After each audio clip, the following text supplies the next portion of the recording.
प्रत्येक पनीर सारखं नसतं. शुद्धतेची खात्री करूनच योग्य पनीर निवडा. गोकुळ मलाई पनीर हे शुद्ध दुधापासून तयार केलेले आहे. त्यामुळे त्यात नैसर्गिक दुधातील फॅट, प्रथिने आणि कॅल्शियम भरपूर प्रमाणात मिळते.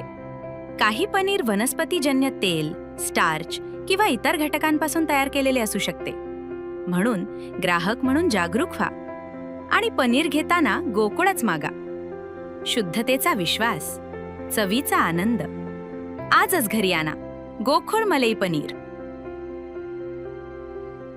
प्रति पंढरपूर समजल्या जाणाऱ्या बाजारपेठेतील श्री विठ्ठल मंदिरात भक्तीचा महापूर पाहायला मिळाला. पहाटेपासून भाविकांची मंदिरात दर्शनासाठी रीघ लागली. दिवसभर भजनांच्या कार्यक्रमामुळे मंदिर परिसर भक्तिमय झाला. मंदिरात प्रथम पूजेचा मान उद्योजक जितेंद्र जोशी आणि राधिका जोशी दाम्पत्याला मिळाला. त्यानंतर मंदिर भाविकांसाठी खुलं करण्यात आलं. सलग 5व्या वर्षी सकल हिंदू समाज रत्नागिरी आयोजित आषाढी एकादशी निमित्त शक्ती मंदिर ते भक्ती मंदिर या पायी वारीला हजारो वारकऱ्यांनी गर्दी केली. सकाळी मारुती मंदिर जिल्हाधिकारी मनोज जिंदल, जिल्हा परिषदेच्या मुख्य कार्यकारी अधिकारी वैदेही रानडे यांच्या हस्ते पालखीची पूजा करून पायीवारीला प्रारंभ झाला. जिल्हाधिकारी सुद्धा पालखीचे भोई झाले. पोलिसांनी चक्क वारकऱ्यांसोबत फुगडी घातली. पारंपरिक वेशभूषेत आलेल्या वारकऱ्यांचा उत्साह अवर्णनीय होता. विठू नामाचा गजर आणि भगवे झेंडे फडकत होते. शंखनाद पथक, मृदुंग पथक नाक्यावर हे वारीचं वैशिष्ट्य ठरलं.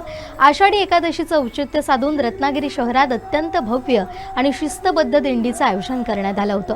ज्ञानोबा, माऊली, तुकाराम आणि विठ्ठल रुक्मिणीच्या जयघोषानं रत्नागिरीतील रस्ते दुमदुमून गेले.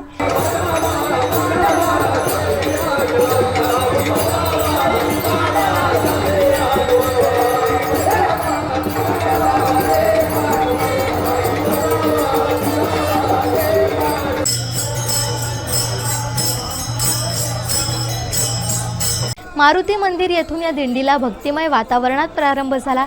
हातात भगवे झेंडे, तुळशीची वृंदावने आणि टाळ मृदुंगाच्या तालावर तल्लीन होऊन रत्नागिरीकर या दिंडीत मोठ्या संख्येने सहभागी झाले.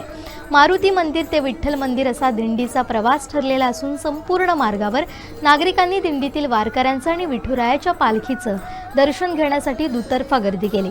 कायदा आणि सुव्यवस्था राखत असतानाच पोलिसांनी आध्यात्मिक रूप या वारी दरम्यान पाहायला मिळालं. रत्नागिरी शहर पोलीस ठाण्याचे पोलीस निरीक्षक विवेक पाटील यांनी ही वारीत उत्स्फूर्त सहभाग घेतला. वारीच्या आनंदात तल्लीन होत त्यांनी वारकऱ्यांसोबत फुगडी खेळत वारीचा आनंद लुटला. या सोहळा अधिकच संस्मरणीय ठरला.